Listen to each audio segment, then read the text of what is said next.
천냥이다. 천냥이야? 돈에 미친 노름꾼 박만수가 천냥을 손에 거머쥐며 쾌재를 부르고 있습니다. 하지만 그 대가는 순진한 부인을 팔아넘긴 것이었지요. 병환으로 얼마 살지 못하는 김대감으로부터 돈 냄새를 맡은 만수. 부인에게 한 달만 적당히 수발 들어주고 돈을 모두 물려받으라고 한 것이지요. 하지만 훗날 만수는 부인에게 뺨을 맞고 장백대를 맞습니다. 만수 부인, 옥분이의 통쾌한 복수를 마지막까지 지켜봐 주세요. 이야기를 시작하기 전 구독과 좋아요, 알림 설정도 부탁드립니다. 구독과 좋아요는 다음 이야기를 만드는 데 큰 힘이 됩니다. 지금 시청하고 계신 곳을 댓글로 알려주시면 백세아담이 2026년 한 해 동안 쏟아질 복을 보내드립니다. 올 한 해 마무리 잘하세요. 그럼 이야기 시작하겠습니다.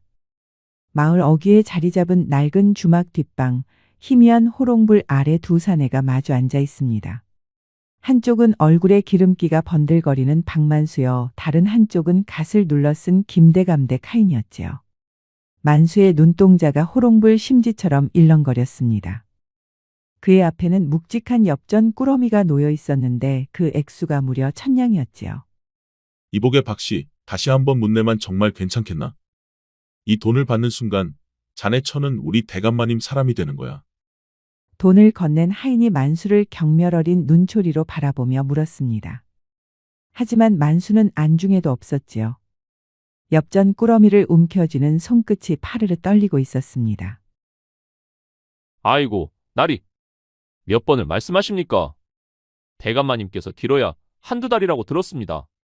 그동안 제 마누라가 수발 좀 들다가 상 치르면 돌아오는 것인데 뭐가 문제겠습니까? 계약서에 도장이나 빨리 찍어 주시지요. 만수는 지장을 꾹 누르며 해벌쭉 웃었습니다. 하인은 만수의 얄미운 웃음소리가 듣기 싫어 절로 얼굴이 찡그러졌지요. 김대감은 병환이 깊은 탓인지 성격이 고약해져 찾아오는 손님들도 없었습니다. 마지막 가는 저승길이 너무 외로웠던 탓일까요? 천냥이나 드리면서 마지막으로 여자 한 번 안아보려는 심보였을까요? 만수는 부인을 팔아 넘기면서도 김대감이나 자기나 피차일반이라고 생각하였지요. 천냥이면 빚 다 갚고도 남겠구나. 다시 한번 한탕 크게 놀아보자꾸나. 만수는 노름판에서 빚쟁이들에게 멱살을 잡히고 당장 손모가지가 날아갈 판이었습니다. 부인 옥분이가 이럴 때 도움이 될 것이라고는 상상도 하지 못하였지요. 만수는 천하의 잡놈 중에 잡놈이었습니다. 돈을 챙겨 품에 넣은 만수는 주막을 나와 집으로 향했지요. 집에 도착하니 아내 옥분이는 늦은 밤까지 호롱불 밑에서 바느질을 하고 있었습니다. 남편이 노름으로 날린 세간살이를 어떻게든 메워보려고 남의 짓발내며 바느질이며 닥치는 대로 일을 하고 있었지요. 만수는 그런 아내를 보며 짐짓 비장한 표정을 지었습니다. 임자, 나왔소. 아이고, 오늘도 빈손이구려. 빚쟁이들은 또 언제 들이닥칠지 모르는데. 옥분이가 한숨을 쉬며 만수를 맞이했습니다. 만수는 옥분이의 손을 덥석 잡고는 무릎을 꿇었지요. 임자, 내 말 좀 들어봐. 내가 드디어 살 길을 찾았어. 저기 고개 넘어 기와집 사는 김대감이라고 있어. 그 양반이 병이 깊어서 수발들 사람이 필요하다는데 딱 한 달만 가서 고생하면 내 빚을 다 갚아준다고 하네. 한 달 뒤에는 쌀도 10가만이나 준다지 뭔가. 옥분이는 깜짝 놀라 바느질감을 내려놓았습니다. 옥분이도 마을에 도는 소문을 들은 적이 있었습니다. 김대감이라는 정체를 알 수 없는 부자가 여인을 구한다는 이상한 소문. 옥분이는 남편의 눈을 똑바로 바라보며 물었습니다. 서방님, 그게 정말 단순히 수발만 되는 일입니까? 1000냥이나 되는 돈을 준다는데 그저 밥 짓고 빨래만 하면 되는 일입니까? 만수는 살면서 순진한 부인이 답답했지만 이럴 때는 잘 쏘가주니 참으로 다행이었지요. 만수는 뻔뻔한 낯짝을 들이밀었습니다. 아마 그 영감이 죽기 전에 곁을 지켜줄 사람이라도 필요한 모양이야. 어차피 다 죽어가는 송장인데 뭐가 걱정이야. 임자가 가서 눈 딱 감고 한두 달만 비위 맞춰주면 그 영감 죽고 나서 남은 재산이 다 우리게 되는 거라고. 우리도 남들처럼 떵떵거리고 살아봐야지. 언제까지 빚쟁이한테 쫓겨다닐 거야? 옥분이는 고개를 떨구었습니다. 남편의 말이 비수처럼 가슴에 꽂혔지요. 첩이나 다름없는 자리로 보내려는 남편. 원망스럽고 기가 막혔지만 옥분이는 차마 거절할 수가 없었습니다. 당장 내일이라도 빚쟁이들이 들이닥쳐 남편을 끌고 갈 수도 있었지요. 옥분이는 눈물을 삼키며 결심했습니다. 자신 하나 희생해서 집안을 살릴 수 있다면 그깟 고생쯤은 감수할 수 있었지요. 알겠습니다, 서방님. 제가 가겠습니다. 대신 약조해 주셔요. 이 빚 다 갚고 나면 다시는 노름판 근처에도 가지 않겠다고요. 만수는 뛸 듯이 기뻐하며 옥분이의 손을 잡고 흔들었습니다. 그럼 그렇고 말고 내 손가락을 자르는 한이 있어도 다신 안 가. 아이고, 우리 임자 덕분에 이제 살았다. 만수의 입꼬리가 귀에 걸렸습니다. 아내가 팔려가는데 자기는 살 길이 열렸다고 좋아라 하는 꼴이라니. 진짜 천하의 잡놈이네요. 다음 날 아침, 날이 밝기도 전에 김대감의 하인이 옥분이를 데리러 왔습니다. 옥분이는 만수가 싸준 작은 보따리 하나를 달랑 들고 대문 앞에 섰습니다. 만수는 짐짓 슬픈 표정을 지으며 옥분의 등을 떠밀었지요. 임자, 몸송이 잘 다녀와. 내가 매일 밤 정화수 떠놓고 빌 테니까 걱정 말고. 한 달 뒤에 내가 꼭 데리러 갈게. 알았지? 옥분이는 눈물을 훔치며 만수를 돌아보았습니다. 그래도 남편이라고 원망보다 연민이 더 크게 자리 잡고 있었지요. 자신을 팔아넘긴 못난 서방이지만 그래도 서방이라고 밥 굶지 말라 당부하는 마음 씀씀이가 참으로 애달팠습니다. 서방님, 부디 몸 조심하세요. 빚 다 갚으면 그때 데리러 오셔요. 만수는 고개를 끄덕이며 옥분을 보냈습니다. 하지만 옥분이 고갯마루를 넘어가자마자 만수의 표정은 싹 바뀌었습니다. 슬픈 표정은 온데간데 없고 입이 귀에 걸릴 듯 찢어졌지요. 춤이라도 출 듯 덩실거리며 품속의 돈주머니를 확인했습니다. 10만이가 산삼을 캐도 이보다 기쁠까요? 만수는 뒤도 돌아보지 않고 읍내 투전판으로 내달렸습니다. 마누라가 다른 사내의 집으로 팔려가는데 자기는 노름판에서 돈놀이할 생각에 신이 난 겁니다. 옥분이는 하인의 뒤를 따라 고개를 넘고 있었습니다. 김대감이 머무는 곳은 마을에서도 한참 떨어진 곳이었지만 꽤 번듯한 기와집이었지요. 다만 사람의 온기가 느껴지지 않아 적막하고 고요할 뿐이었습니다. 가는 길 내내 옥분은 마음을 다잡았습니다. 그래, 사람 사는 곳이 다 거기서 거기지. 아픈 분이라니 내가 정성껏 모시면 될 것이야. 우리 서방님 살리는 길인데 내가 못할 게 뭐 있겠어. 하지만 막상 대문 앞에 서니 가슴이 콩닥거리는 건 어쩔 수 없었지요. 무거운 대문이 열리고 정갈하게 쓸린 마당이 드러났습니다. 마당 한편에는 대나무 숲이 우거져 있었고 그 바람 소리가 스산하게 들려왔지요. 집 안은 쥐 죽은 듯 조용했습니다. 들어가세. 대감마님께서 안채에 계실 걸세. 하인은 옥분이를 이끌고 안채로 향했습니다.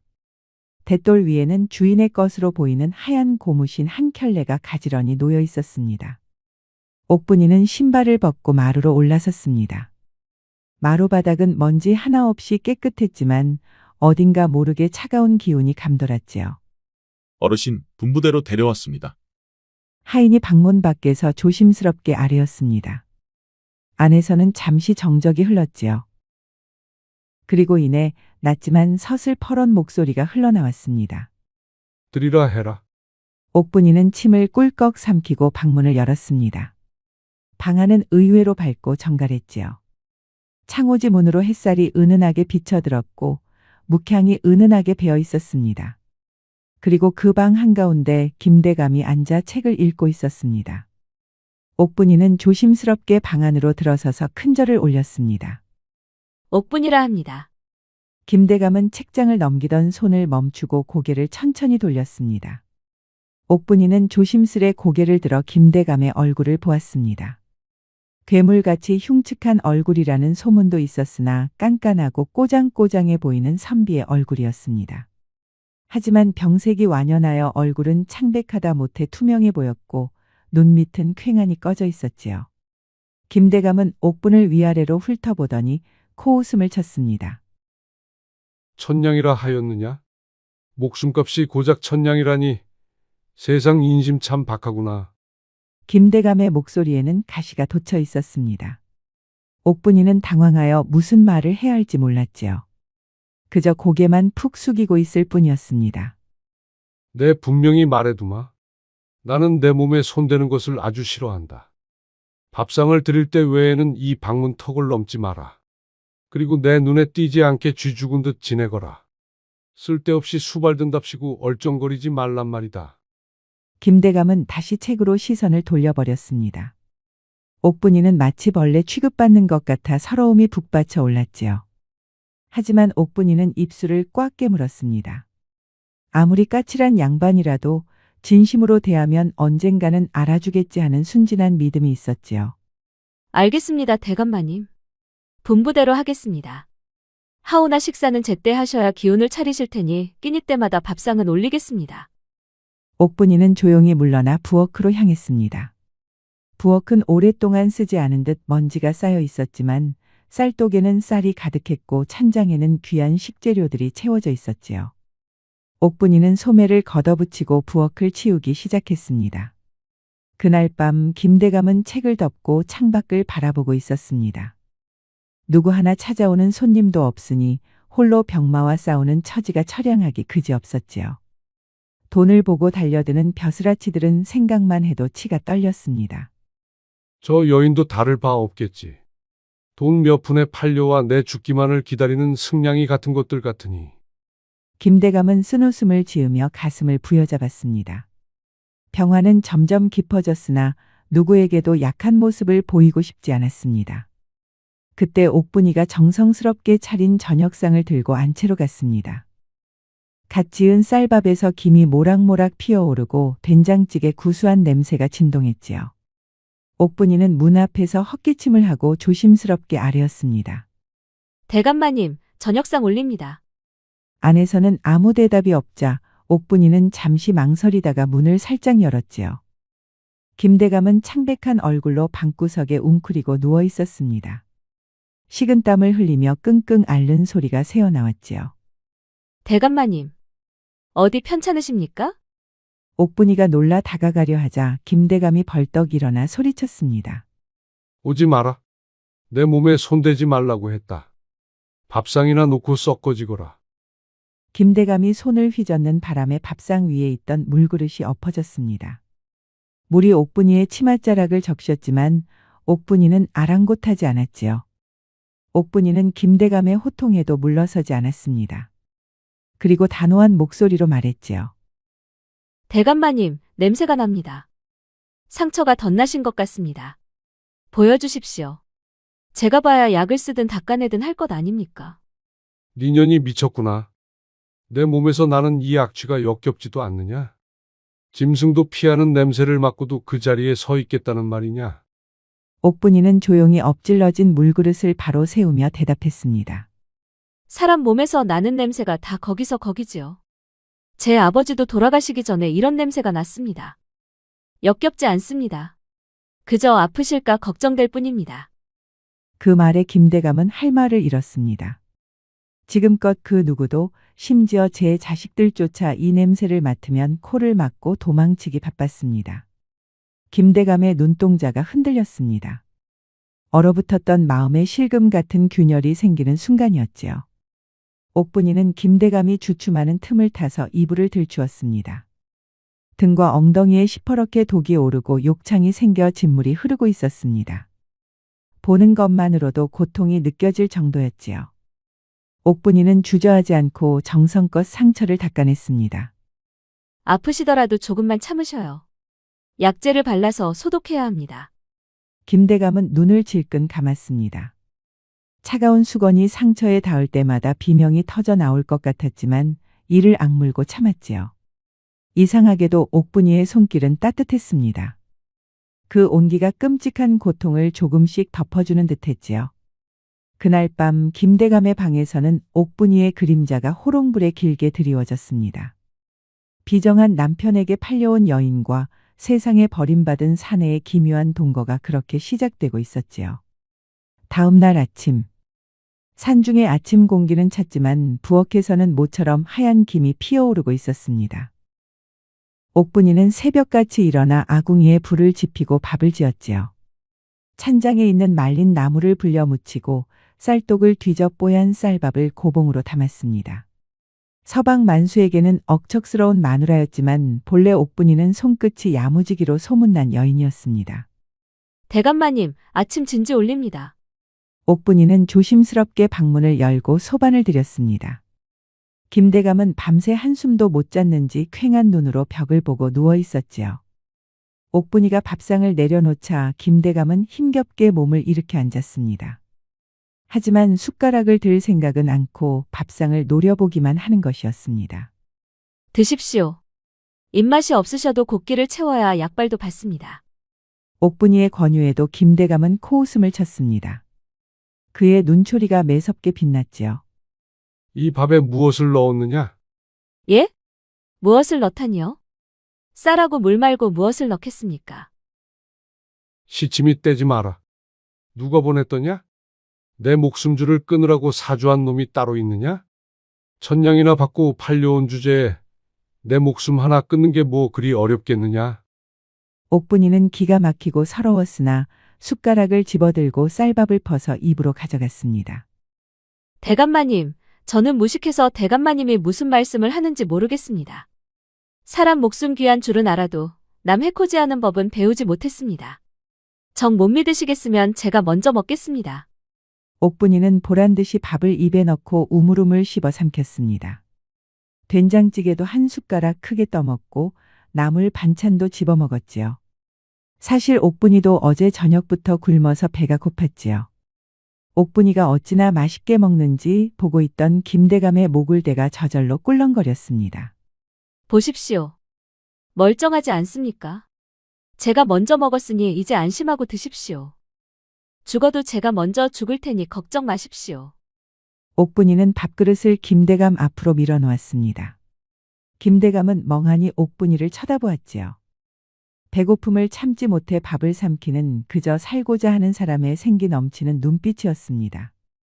옥분이가 자리를 뜨자 김대감은 떨리는 손으로 숟가락을 들었습니다. 한 숟가락 입에 넣으니 구수한 밥 냄새가 입안 가득 퍼졌지요. 그렇게 김대감은 말없이 밥 한 그릇을 뚝딱 비웠습니다. 그날 이후로도 김대감은 옥분이를 하대했으나 차려주는 밥상은 거르지 않았습니다. 옥분이는 미리 한 숟가락씩 먹어 보이는 기미상궁처럼 되었지요.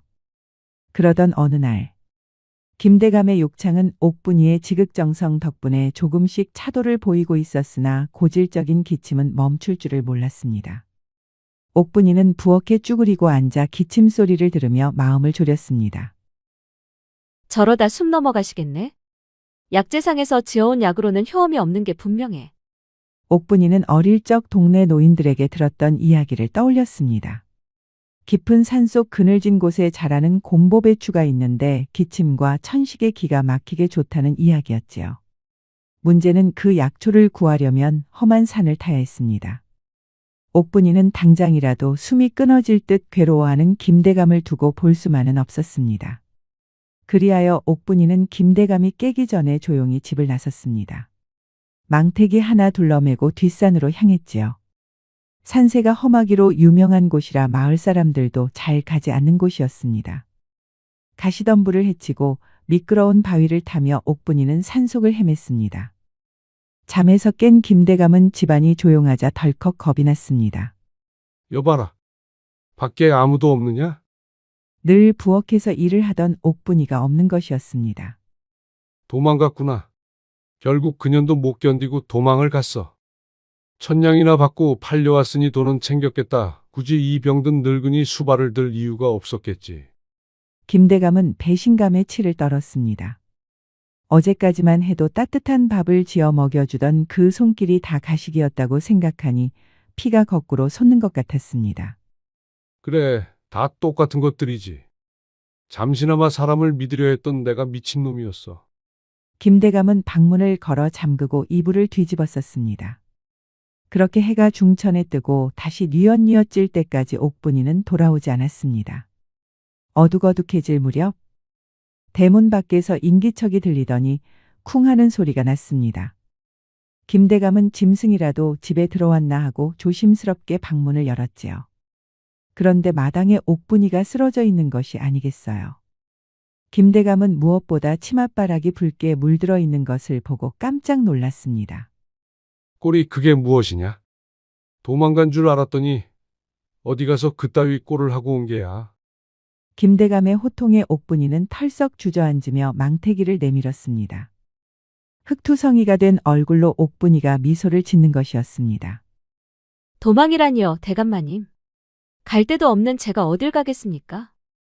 이거 보십시오, 대감마님. 이게 곰보배추라는 것인데 기침에 그리 좋답니다. 바위 틈에 숨어 있는 걸 겨우 찾았습니다. 망태기 안에는 잎이 쭈글쭈글한 풀들이 가득 담겨 있었습니다.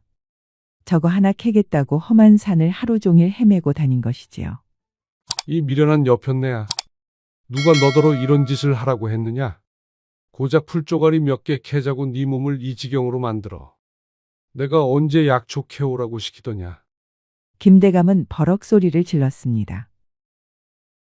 하지만 그 목소리에는 분노가 아닌 떨리는 안타까움이 배어 있었지요. 옥분이는 김대감이 화를 내니 잔뜩 움츠러들었습니다. 죄송합니다, 대감마님. 빨리 낫게 해드리고 싶어서. 다시는 안 그러겠습니다. 김대감은 가슴이 먹먹해졌습니다. 다 죽어가는 송장 같은 늙은이가 뭐라고 이리 몸을 던지다니. 돈 때문이라면 이렇게까지 할 리가 없었지요.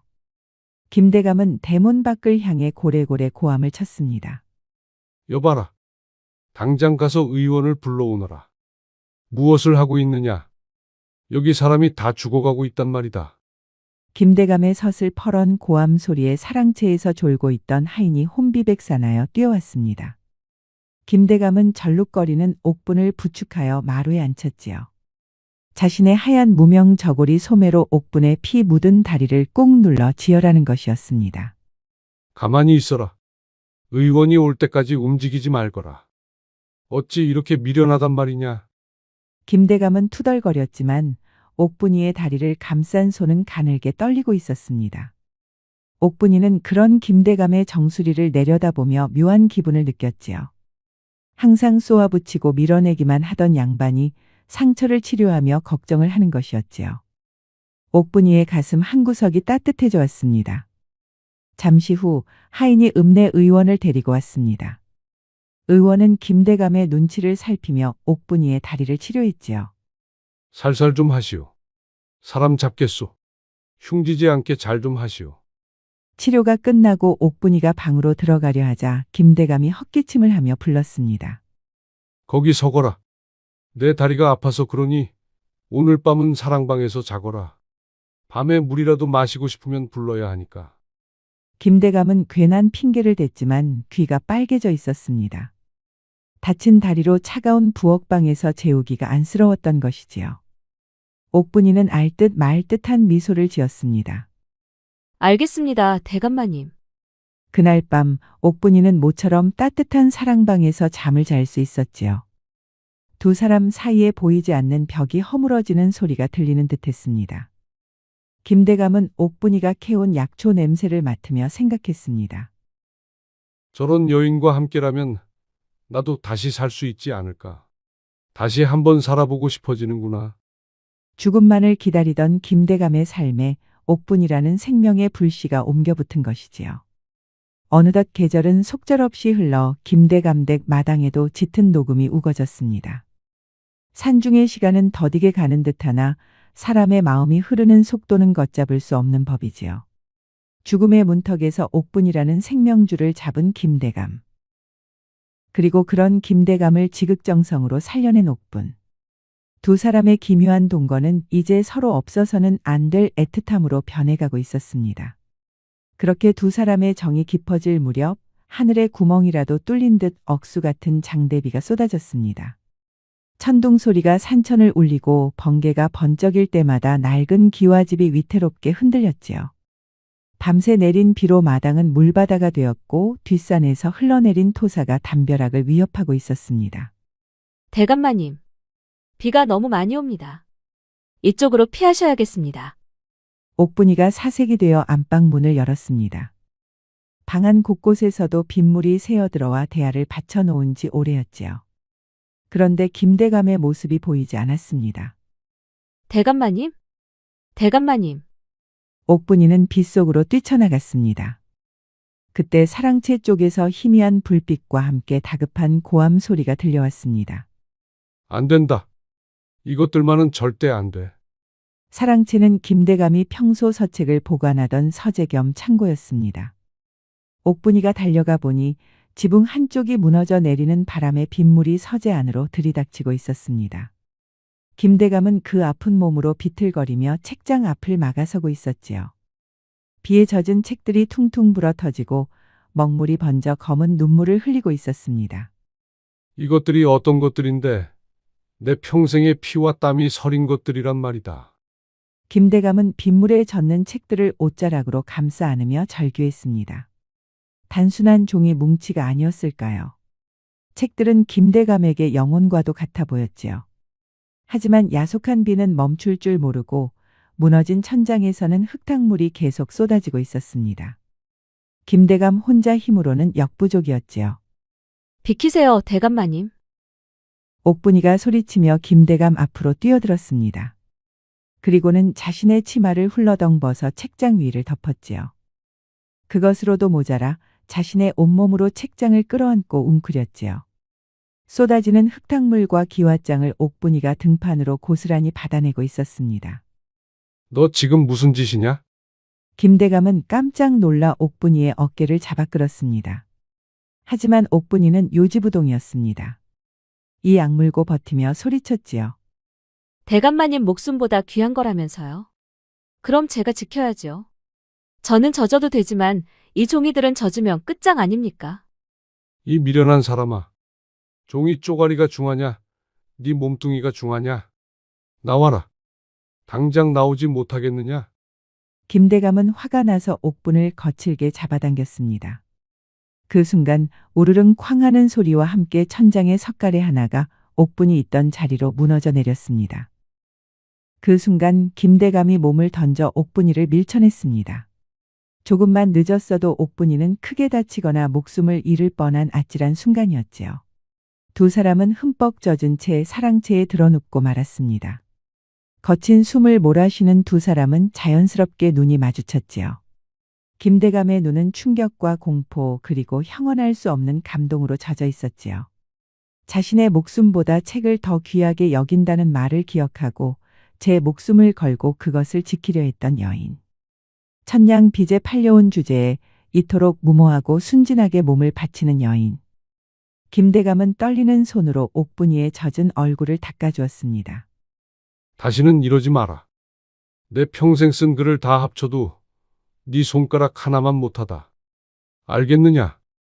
이깟 종이 뭉치는 다 타버려도 상관없으니 제발 네 몸 좀 아끼란 말이다. 김대감의 목소리가 울먹임으로 떨렸습니다. 옥분이는 그제야 안도하며 배시시하고 웃었지요. 안 다치셨으니 다행입니다. 대감마님이 슬퍼하시는 건 저도 싫습니다. 그날 밤의 폭우는 두 사람의 마음속 찌꺼기마저 깨끗이 씻어냈지요. 김대감은 더 이상 세상을 원망하지 않았습니다. 자신을 버린 그 수많은 사람들은 생각나지 않았지요. 오직 눈앞에 있는 이 여인, 옥분이 하나면 족하다 생각했습니다. 그렇게 마음의 병이 낫자 몸의 병도 씻은 듯이 나아졌습니다. 밤새 괴롭히던 기침 소리가 잦아들더니 어느새 멈추었고 시커멓게 죽어가던 피부에도 혈색이 돌기 시작했습니다. 옥분이가 캔 약초 덕분인지 아니면 사랑의 힘인지 의원조차 고개를 내저으며 포기했던 김대감이 기적처럼 회복된 것입니다. 그렇게 1년이라는 시간이 훌쩍 지났습니다. 이제 김대감 댁에는 웃음꽃이 피었지요. 마당에는 옥분이가 심어놓은 채소가 파릇파릇 자라나고 돛돌 위에는 두 사람의 신발이 나란히 놓여 있었지요. 누가 봐도 다정한 부부의 모습이었습니다.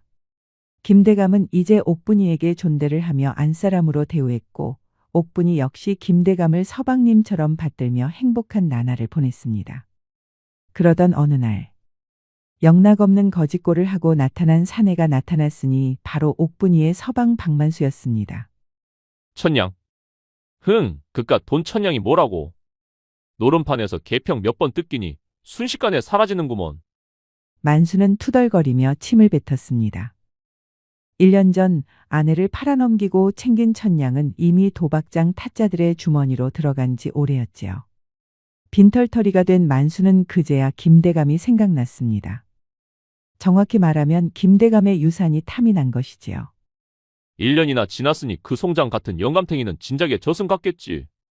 우리 옥분이가 상 치르고 재산 좀 챙겨놨으려나. 못해도 쌀 열가마니는 있을 텐데 그거라도 들고 튀어야지. 만수는 비열한 웃음을 흘리며 김대감댁 담벼락을 기웃거렸습니다. 옥분이가 상복을 입고 청승맞게 울고 있을 것이라 생각했지요. 그런데 담장 너머로 들려오는 소리가 심상치 않았습니다. 하하, 임자, 이리 와서 이것 좀 보시오. 꽃이 아주 예쁘게 피었소. 어머, 대감마님도 참. 꽃보다 제가 더 예쁘다면서요. 담장 너머로 들려오는 것은 낭낭한 웃음소리였습니다. 만수는 귀를 의심했습니다. 이게 무슨 소리야? 대감마님이라니. 아직 살아있었어? 만수는 담장 틈으로 집안을 훔쳐보았다가 까무러칠 뻔했습니다. 마당 평상에 앉아 다과를 즐기고 있는 두 남녀가 보였지요. 비단 옷을 곱게 차려입은 옥분이는 1년 전보다 훨씬 얼굴이 피어 귀부인의 태가 났고 그 옆에 앉은 김대감은 살이 오르고 혈색이 좋아져 딴 사람처럼 보였습니다. 두 사람은 서로 입에 다식을 넣어주며 깨가 쏟아지고 있었지요. 이런 벼랑 맞을 연놈들을 봤나? 내 마누라가 왜 저기 있어? 그리고 저 영감탱이는 왜 아직도 안 죽고 팔팔한 거야? 만수의 눈이 뒤집혔습니다. 자신은 돈 다 날리고 거지꼴로 돌아왔는데 팔려간 마누라는 호의호식하며 딴 사내와 놀아나고 있다니. 질투심과 배신감 그리고 뺏겨버린 재산에 대한 탐욕이 만수의 머릿속을 까맣게 불태웠습니다. 좋아. 아주 잘 살고들 계시네. 내 오늘 저 집구석을 아주 풍비박산 내주마. 만수는 대문을 걷어찰 기세로 달려갔습니다. 그리고는 닫힌 대문을 쾅쾅 두들겼지요. 억분아. 네 서방 왔다. 문 열어라. 마당에서 정답게 이야기를 나누던 김대감과 옥분이 쏘스라치게 놀라 대문 쪽을 바라보았습니다. 옥분이의 얼굴에서 핏기가 싹 가셨지요. 서방님? 옥분이가 덜덜 떨며 자리에서 일어났습니다. 김대감은 그런 옥분이의 손을 꽉 잡아주며 침착하게 말했습니다. 겁내지 마시오. 내가 곁에 있소. 저자가 감히 여기가 어디라고 행패를 부리는 게야. 김대감은 지팡이를 짚고 위엄있게 일어섰습니다. 하지만 문 밖에서 들려오는 만수의 고함 소리는 점점 더 커져만 갔습니다. 문 안 열어? 남의 마누라 꿰차고 앉아서 문도 안 열어주겠다 이거지. 동네 사람들.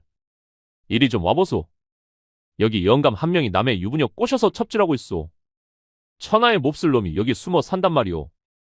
만수의 고함에 동네 개들이 지저대고 지나가던 마을 사람들이 하나둘 모여들기 시작했습니다.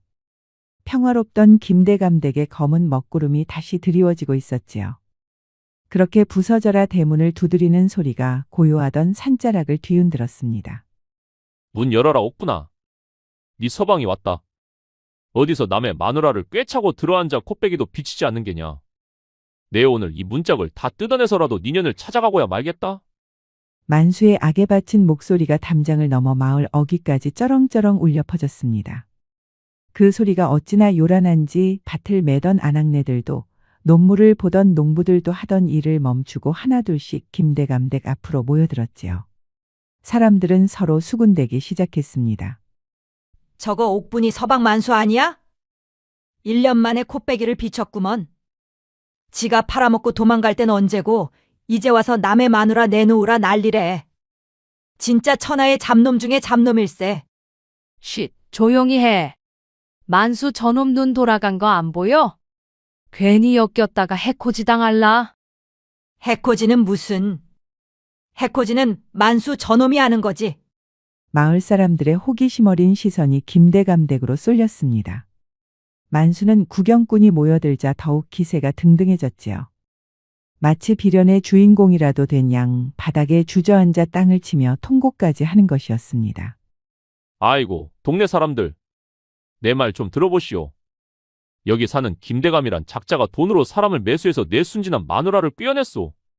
병 수발이나 좀 들어달라고 보냈더니 아예 첩으로 들여앉히고는 집에도 안 보내주고 있단 말이오. 이런 천인공노할 일이 어디 있단 말이오. 만수의 뻔뻔한 거짓말에 사람들은 혀를 끌끌 찼습니다. 옥분이는 사시나무처럼 떨고 있었고 김대감이 어깨를 단단히 감싸 쥐었습니다. 두려워 마시오 부인. 부인은 죄 지은 것이 없소. 김대감의 목소리는 낮지만 힘이 있었습니다. 병색이 완연하여 지팡이에 의지하던 예전의 김대감이 아니었지요. 옥분이가 어느 정도 안심을 하자 김대감의 하인이 빗장을 풀고 대문을 열었습니다. 통곡을 하면서 연기를 하던 만수는 벌떡 일어나 옥분이에게 손가락질을 했습니다. 이것 봐라. 서방은 밖에서 거짓골을 하고 돌아다니는데 지는 비단옷 입고 호의호식하고 있었네. 네 년이 그러고도 사람이야. 어서 이리 나오지 못해. 만수가 다짜고짜 마당으로 뛰어들려 하자 김대감의 하인이 막아섰습니다. 멈추거라. 니놈이 여기가 어디라고 함부로 발을 들이느냐? 남의 집 대문 앞에서 행패를 부리는 것도 모자라 부인에게 삿대질이라니. 니놈에게는 법도 없고 예의도 없느냐? 만수는 김대감의 기세에 눌려 잠시 주춤하였으나 이판사판이라는 심정으로 더욱 악을 썼습니다. 누가 떼게 부인이오. 어면이 내 호적에 올라와 있는 내 마누라요. 남의 마누라를 데리고 살면서 부끄러운 줄도 모르고 큰소리야. 돈 좀 있다고 사람을 아주 우습게 보는구먼. 옥분이가 참다 못해 앞으로 나섰습니다. 눈에는 눈물이 그렁그렁했지만 더 이상 예전에 순진하기만 했던 옥분이가 아니었지요. 이보시오, 박만수 씨. 당신이 내게 뭐라 했습니까? 한 달만 소발 들고 오면 빚 다 갚고 데리러 오겠다 하지 않았습니까? 그래놓고 1년이 넘도록 소식 한 번 없다가 이제 와서 뭐 하는 짓입니까? 나를 팔아 넘기고 챙긴 그 천냥은 다 어쩌고 이 꼴로 나타났냔 말입니다. 옥분이의 입에서 천냥이라는 말이 나오자 구경하던 마을 사람들이 술렁거렸지요. 저것 봐라. 진짜 마누라를 돈 받고 팔았잖아. 진짜 천하의 잡놈 중에 잡놈이 맞다니까? 그래놓고 지금 와서 딴소리를 하고 있어, 잡놈의 새끼가. 사람들의 비난이 쏟아지자 만수는 뻔뻔하게 오리발을 내밀었습니다. 내가 언제 마누라를 팔아? 그리고 사기를 당해서 좀 늦은 것뿐이야. 이 여편네가 돈맛을 보더니 완전히 미쳤구먼. 만수가 적반하장으로 나오자 김대감이 옥분이의 앞을 막아서며 차가운 목소리로 말했습니다. 더 이상 들을 가치도 없구나. 니놈이 받은 그 천냥 도박판에서 탕진한 것을 내가 모를 줄 아느냐. 이미 옥분이는 너와 인연이 끝난 사람이다. 니놈이 짐승처럼 팔아넘긴 그 순간부터 이 사람은 내 사람인 것이다. 썩 물러가지 않으면 관아에 고발하여 니놈의 죄를 물을 것이다. 만수는 코웃음을 쳤습니다. 안 그래도 관아에 가서 다 까발리려고 했는데 잘 됐네. 동네방네 소문 다 내서 당신 얼굴도 못 들고 다니게 할 거야. 만수는 그렇게 큰 소리를 치더니 조심스럽게 다가와 이렇게 속삭이는 것이었습니다. 좋게 합시다, 영감님. 내 마누라랑 정분이 나서 살림까지 차리신 모양인데 내가 눈 감아 줄 테니까 위자료나 좀 섭섭지 않게 주시오. 한 5천냥 정도면 내가 조용히 물러나 주리다. 당신 재산에 그 정도는 푼돈 아니오? 만수는 누런 이를 드러내며 낄낄거렸지요. 옥분이는 기가 막혀 말문이 막혔습니다. 단 한 푼도 줄 수 없다. 니놈에게 줄 돈이 있다면 차라리 지나가는 개에게 던져주겠다. 관아에 고발하겠다면 하거라. 나 역시 니놈의 그 더러운 입을 놀린 죄를 엄히 물을 것이니라. 그래, 좋아. 내 당장 사또 나리께 달려가서 당신이 무슨 짓을 했는지 낱낱이 고할 것이야. 각오해라. 이놈의 집구석을 아주 쑥대밭으로 만들어 줄 테니까. 그렇게 만수는 곧장 관아로 달려갔습니다. 포졸들이 막아섰지만 만수는 고래고래 소리를 지르며 사또를 만나겠다고 으름장을 놓았지요. 김대감이 내 마누라를 강제로 잡아가서 1년 넘게 데리고 살고 있단 말이야. 만수의 난동은 곧장 사또의 귀에 들어왔습니다. 그것이 사실이라면 보통 일이 아니로구나. 감히 양반의 탈을 쓰고 남의 부인을 탐하다니. 여봐라. 당장 김대감이라는 자와 박만수의 처를 잡아들여라. 사또의 명이 떨어지자 포졸들이 김대감 댁으로 향했습니다. 만수는 포졸들이 마치 자신의 아군이라도 된 것처럼 의기양양했지요. 김대감은 옥분이의 손을 꽉 잡으며 일어섰습니다. 갑시다, 부인. 피할 수 없는 일이라면 당당하게 맞서야지. 김대감은 옥분이를 데리고 마당으로 나갔습니다.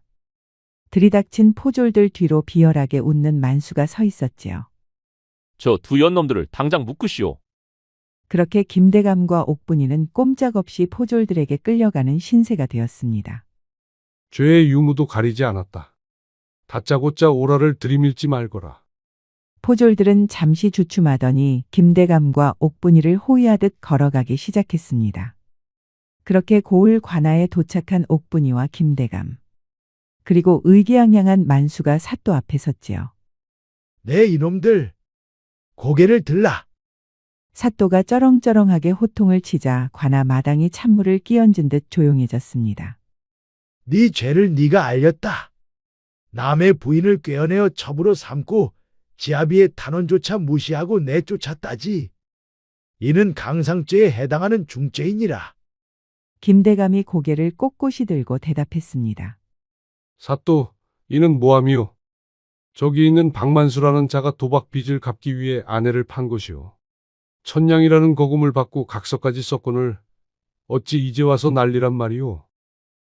그럼 박만수가 부인을 팔았다는 말인가? 사또의 시선이 만수에게 향했지요. 만수는 기다렸다는 듯 넙죽 엎드려 거진 눈물을 쥐어짜냈습니다. 아이고, 사또나리. 억울합니다. 천냥이라니요? 저는 그런 큰돈 구경도 못 해봤습니다. 그저 병든 몸 수발이나 좀 들어달라 부탁하고 쌀 몇 가마니 빌린 게 전부입니다. 그런데 저 영감이 제 부인을 가두고 제가 찾으러 가니 하인들을 시켜 저를 두들겨 팼습니다요. 저기 제 아내 옥분이를 보십시오. 비단옷을 입혀놓고 아주 딴 사람을 만들어놨지 않습니까? 사또에게 이미 진실은 중요하지 않았습니다.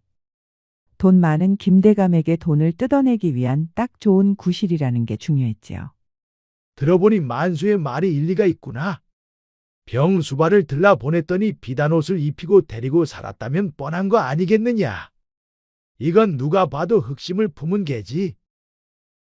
여봐라. 저 파렴치한 놈을 형틀에 묶어라. 사또의 명이 떨어지자 포졸들이 김대감을 형틀에 묶었습니다. 그때 옥분이가 눈물을 흘리며 앞으로 나섰지요. 아닙니다, 사또나리. 박만수 저 인간이 천냥을 받은 게 맞습니다. 노름빛 갚는다고 저를 팔아넘긴 짐승 같은 인간입니다. 대감마님은 죄가 없습니다. 제 목숨을 살려주신 은인입니다. 옥분이의 절규에 구경하던 백성들이 술렁거렸습니다. 하지만 사또는 탁자를 내리치며 호통을 쳤지요. 시끄럽구나. 이미 저 늙은이에게 홀려 서방도 몰라보는 연이로구나. 여자가 정절을 지키지는 못할 망정 돈 많은 늙은이에게 붙어 지아비를 모함하다니. 전년도 매우 쳐라. 옥분이마저 포박을 당해 형틀 옆에 무릎 꿇려졌습니다. 김대감은 이미 사또에게 진실이 중요하지 않다는 것을 깨달았지요. 신중히 생각하시오, 사또. 죄를 묻거든 국법대로 공정하게 하시오. 증거도 없이 일방적인 주장에만 휘둘려 형벌을 가하다니. 나라의 녹을 먹는 관리가 어찌 이를 이렇게 처리하시오. 사또는 움찔했으나 곤장을 치라고 계속 호통쳤지요. 그런데 그때 관아의 문이 벌컥 열리며 한 사내가 숨을 헐떡이며 뛰어들어왔습니다. 그는 마패를 품에서 꺼내 보이며 쩌렁쩌렁하게 외쳤지요. 암행어사 출두요. 관아는 순식간에 아수라장이 되었습니다. 사또는 의자에서 굴러떨어질 뻔했고 만수는 이게 무슨 날벼락인가 싶어 멍하니 서 있을 뿐이었지요.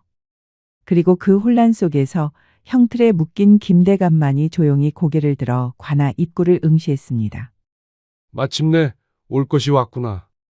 갑자기 등장한 암행어사는 마패를 높이 치켜들더니 서슬 퍼런 눈으로 사또를 노려보았습니다. 고울 수령이라는 자가 백성을 돌보지는 않고 제 배 불리기에 급급하여 무고한 일을 형틀에 매다니. 여봐라. 당장 저 탐관오리를 포박하고 관인을 회수하라. 사또가 포승줄에 묶여 질질 끌려나갔습니다. 아이고 어사나리. 한 번만 용서해 주십시오. 저는 저 박만수 놈에게 속은 것뿐입니다요. 사또는 비굴하게 만수 핑계를 댔지만 어사는 들은 척도 하지 않았습니다. 어사는 천천히 형틀 쪽으로 발걸음을 옮겼지요. 만수는 그제야 사태가 심상치 않음을 깨닫고 슬금슬금 뒷걸음질을 쳤습니다. 그리고는 김대감에게 허리를 깊이 숙여 예를 갖추는 것이 아니겠어요. 대감마님, 늦게 도착하여 송구합니다. 그간 옥체망강하셨는지요? 관아에 모인 모든 이들의 눈이 휘둥그레졌습니다. 남의 부인을 가로챈 못된 늙은이로 비난을 받았던 김대감이었습니다. 만수는 입이 떡 벌어졌지요. 오느라 고생 많았네. 내 자네가 올 줄 알고 있었네만 조금만 늦었으면 내 엉덩이가 나만하지 않을 뻔했네 그려. 암행어사는 황급히 김대감의 결박을 풀었습니다. 풀려난 김대감은 비틀거리는 옥분이에게 다가가 그녀의 포승줄을 직접 풀어주었지요. 옥분이는 어리둥절한 표정으로 김대감을 바라보았습니다. 대감마님, 이게 어찌된 일인지요? 김대감은 옥분이의 손을 꼭 잡아 안심시킨 뒤 암행어사를 향해 고개를 끄덕였습니다. 암행어사는 품속에서 비단으로 감싼 두루마리를 꺼내들었습니다. 그리고는 엄숙한 목소리로 교지를 낭독했습니다. 어명이다. 전 이조판서 김석훈은 영모의 누명을 쓰고 억울하게 유배되었음이 만천하에 밝혀졌다. 이에 과인은 김석호의 모든 죄를 사면하고 즉시 복권하여 좌의정에 제수하노라. 또한 그를 모함했던 간신들은 모두 처단하였으니 김석호는 한양으로 올라와 짐을 보필하라. 1인지하 만인지상이라는 그 높은 벼슬, 김대감은 정승반열에 오른 사람이었습니다. 만수는 다리에 힘이 풀려 그 자리에 주저앉고 말았지요. 오줌을 지리는 바람에 바짓가랑이가 축축하게 젖어 들어갔지 뭐예요. 저 영감이 좌의정이라고. 그럴 리가. 만수는 넙죽 엎드렸습니다. 살려주십시오. 죽을 죄를 지었습니다. 좌의정 김대감은 만수 앞으로 천천히 걸어갔습니다. 그의 눈빛은 지난 1년간의 고통과 분노를 담아 차갑게 빛나고 있었지요. 품속에서 꼬깃꼬깃한 종이 한 장을 꺼냈습니다. 그것은 1년 전 만수가 하인에게 천냥을 받고 써준 바로 그 매매 계약서였습니다. 박만수 고개를 들라. 만수가 덜덜 떨며 고개를 들자 김대감이 종이를 그의 눈앞에 들이밀었습니다. 니놈이 아까 사또 앞에서 뭐라 했느냐? 돈을 받은 적이 없다고? 부인을 판 적이 없다고? 여기 니놈의 지장이 선명하게 찍혀 있거늘 감히 국법을 관장하는 관아에서 거짓을 고하느냐? 만수는 할 말을 잃었습니다. 자신의 지장이 찍힌 문서를 보자 얼굴이 사색이 되었지요. 사실 그것이 제 지장이라고 확신할 수 없지 않습니까? 그때 옥분이가 나서더니 만수의 뺨을 시원하게 후려치는 것이 아니겠어요. 지금 이 순간에도 미꾸라지처럼 거짓을 말하다니. 김대감은 호통을 쳤습니다. 니놈은 도박 빚을 갚기 위해 조광지철을 물건처럼 팔아넘겼다. 그것도 모자라 1년 뒤 다시 나타나 돈을 뜯어내려 허위 사실로 고발까지 하였다. 이는 인륜을 저버린 패륜이요. 무고한 일을 헤아려 한 중죄다. 여봐라. 이 파렴치한 자를 형틀에 매라. 만수는 그대로 형틀에 묶였습니다. 살려달라고 소리를 질렀지만 누구 하나 동정하는 이가 없었지요. 역시 천하의 잡놈 중에 잡놈이었어. 매우 쳐라 아주. 만수는 장형백대의 벌이 내려졌습니다. 그것은 만수가 옥분이에게 저지른 죄의 무게였으며 탐욕의 대가였지요. 그야말로 인과응보, 사필귀정의 순간이었습니다. 징벌이 끝난 만수는 거적에 쌓여 옥으로 끌려갔습니다. 그는 평생 유배지로 보내져 돌을 나르는 노역을 하며 살게 될 운명이었지요. 그렇게 관아 마당이 정리되자 옥분이는 고개를 들지 못하고 흐느끼고 있었습니다. 대감마님, 저 역시 죄인입니다. 제 서방의 말만 듣고 따른 저 또한 죄인입니다. 하지만 김대감은 옥분이의 손목을 꽉 잡았습니다. 그리고는 모두가 보는 앞에서 옥분이를 와라 끌어안았지요. 무슨 소리를 하는 게요? 내가 썩어 문드러져 갈 때 내 곁을 지킨 사람이 누구였소? 모두가 나를 괴물이라 피할 때 내 상처를 닦아주고 살려낸 사람이 누구였소? 내 목숨보다 귀한 그를 지키기 위해 폭우 속으로 뛰어든 사람이 누구였단 말이오? 김대감의 눈에서도 뜨거운 눈물이 흘러내렸지요. 부인이 없었다면 오늘의 좌의정 김석호도 없었소. 부인은 내 생명의 은인이요. 내 영혼의 반쪽이요. 신분 따위가 무슨 소용이요. 남은 평생 부인의 눈에서 눈물 한 방울 나지 않게 해줄 것이요. 옥분이와 김대감의 사연은 임금에게도 전해졌습니다. 김대감의 목숨을 구하고 지극정성으로 보필한 공이 인정되어 정경 부인의 품계를 내린 것이지요. 옥분이는 감격하여 말을 잇지 못하고 김대감의 품에 안겨 펑펑 울었습니다. 마을 사람들 역시 감격하여 두 사람의 앞날을 축복해 주었지요.